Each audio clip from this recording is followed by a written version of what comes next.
Hey, what's up guys? Tyler here with Secure Team. So I want to start today's video off with an update to a video I posted a few days back. If you guys remember, it was about that massive golf cart sized object, what they called a meteor, although they didn't see it, that crashed into the ocean some 15 miles off the coast of Washington. There was this bright flash of light in the sky, a massive boom, houses shook. And yeah, it was some large space object. Now, as far as meteorites go, a golf cart-sized one is pretty big. And the reason they know it hit the ocean was because they were able to sort of track it on radar and triangulate where it had hit, although they didn't see it with their own eyes. And so there was a lot of mystery around this story from the get-go. And I wasn't fully buying the idea that it was a golf cart-sized meteorite. One of the reasons was because almost immediately there was this blackout as to where it hit and why it was that so many organizations were getting involved with trying to retrieve it. Even NASA got involved almost immediately in what amounted to the very first ever attempted ocean retrieval of a meteorite. So they'd never done this before. They'd never put so much money and manpower into actually going out into the ocean and diving down to find a space rock. First time ever. And so they began sending vessels out led by the NOAA, or the National Oceanic and Atmospheric Administration, where they had planned to bring up the debris of this massive meteorite. Or what the locals who actually saw it with their own eyes described it as, quote, a spaceship. But I digress. And so they had planned on finding or discovering and pulling up an estimated yield of about 4,400 pounds of debris from this meteorite, scattered all along the ocean floor. I mean, there would have to be, right? I mean, it was so large, they're even saying it. I mean, they even described it as the largest meteorite fall that they had ever seen in 20 plus years of radar data. And this comes from one of the scientists leading the expedition to pull the debris up. And so, in the last couple of days, we have some new information about this so-called meteorite's discovery. And so they went out there to the area where the object hit, and guess what they found? Not a damn thing. That's what. Well, besides basically two little millimeter rocks, or fragments as you would call them, each of which were around 2 to 3 millimeters large. And that basically looked like any rock, any average rock that you could find in the ocean. And I gotta tell you guys, this already reeks of further cover-up.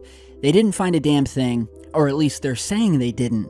And their explanation as for why this some 4,400 pounds of debris is mysteriously missing is that, well, maybe the seafloor was too soft, and so this giant pile of debris maybe just sank into the seafloor, leaving only two extremely small fragments drifting that they somehow found at the bottom of this giant ocean canyon some 400 feet down. And well, of course, now that they have these two little teeny rocks, they have no plans to look for further fragments, which very well may be because this wasn't a meteorite fall at all, and that indeed maybe they have found nothing of this multiple-ton debris field because whatever it was hit the water didn't disintegrate. And that very well may have been a much sturdier object that was going down into that specific area of the ocean to this underwater canyon for another reason. And that they are basically using these two little pieces of glass. They could just be pieces of sand or from who knows when. It could be from another meteorite fall years ago, as proof, selling it to the public. And after putting in all of this manpower of what was to be the discovery of a century, the largest in 20 years. These two little pieces of whatever are what they're giving us. And, yeah, that is the update. And it didn't smell right to me from the beginning, still doesn't smell right to me. They put all this manpower out there, won't tell us where it is, And then when they come back with nothing, they tell us, well, 4,400 pounds of debris may have simply just sunk into the seafloor within a day, leaving only 2 little teeny pieces in the entire area. So yeah, I mean, you guys tell me what you think down below. I'll put some links to these new findings, as they call them. But yeah, I think it's very possible that something else went down into the ocean, and we're not getting the whole story. So put your opinions down below. Now, in other news, here you're seeing an image of this strange green glowing object in what they're calling a comet that, just like the other mystery object we did a ton of videos about, it was called Oumuamua. It was that cigar-shaped object that came from outside of our solar system. They didn't know where it came from. They called that an asteroid, although everything about it said the opposite. And we have a second object here that they're calling a comet this time, that suddenly, before it even got super close to the sun, began glowing bright green as it began entering our solar system. And it's been pointed out to me that what's strange about this so-called comet is that it doesn't have a tail, and that it would appear to have 2 objects within this bright green cloud. The gas cloud, by the way, is around 260,000 kilometers in diameter, which is almost twice as wide as planet Jupiter. And so many of you, if you have backyard telescopes, you should be able to pick it up.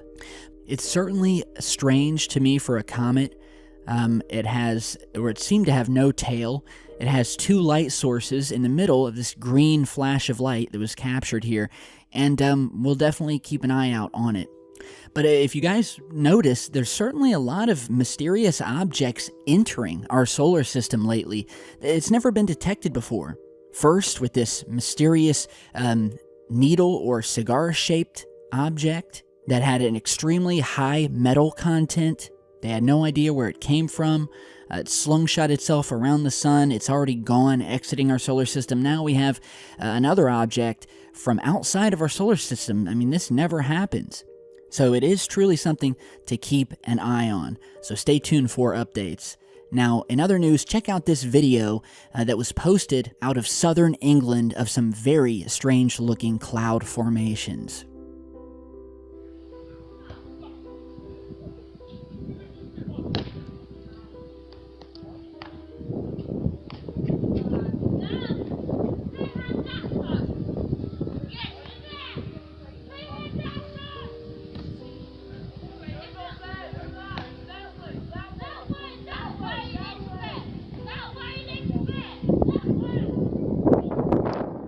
Okay, so this was posted by Charlie B on YouTube, who said, quote, "The kids at school spotted this strange cloud this afternoon in East Sussex.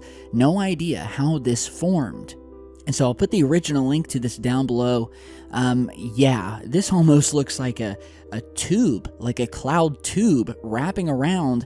I mean, it really is a strange formation, almost as if it was originally maybe a whole cloud and something sort of cut through it or pushed this line of clouds out of it, because if you look below, you can sort of see what may have been the clouds that originally had made it just one big cloud, like they were pushed out. So whatever it is, however the formation was created, it is weird looking.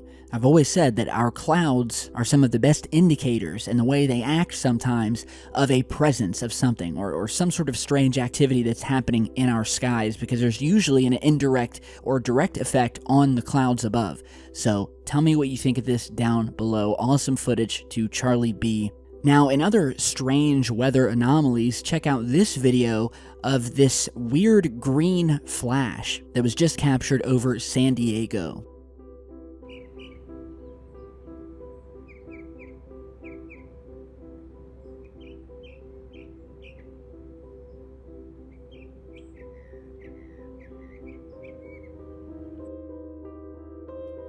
Okay, this was posted by Tamara Gilbertson, titled Sunset, Rare Green Flash, San Diego.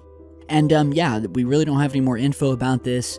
We have a beautiful shot here of this sunset in the ocean, when suddenly we have this, what appears to be a bright flash of light. So is this just, something caused by the sun as it finally makes its descent down below the horizon line? Is this just an issue in the camera itself? You guys tell me what you think down below. And lastly today, I've been getting a lot of emails about my friend and fellow YouTuber StreetCap1, who apparently hasn't posted a video in a while. And so I attempted or am attempting to contact him on Twitter. Usually he gets back with me within a few hours. He hasn't yet, but I'm not sure. I wouldn't think anything was wrong. Maybe he's on vacation, but I get the same thing anytime I'm gone, and I usually tell you guys if I'm going to be gone for a while. I guess StreetCap didn't, so people have been kind of asking me, so I will keep you guys updated. I'm sure everything's fine, but if you haven't seen his videos, he does really awesome work finding anomalies on the moon and in space, and he has a really cool channel. So thank you guys for stopping by today. I've got much more in the works. I'll definitely have another video up tomorrow, so look out for that. Be sure to subscribe, and I'll see you all back in just a bit.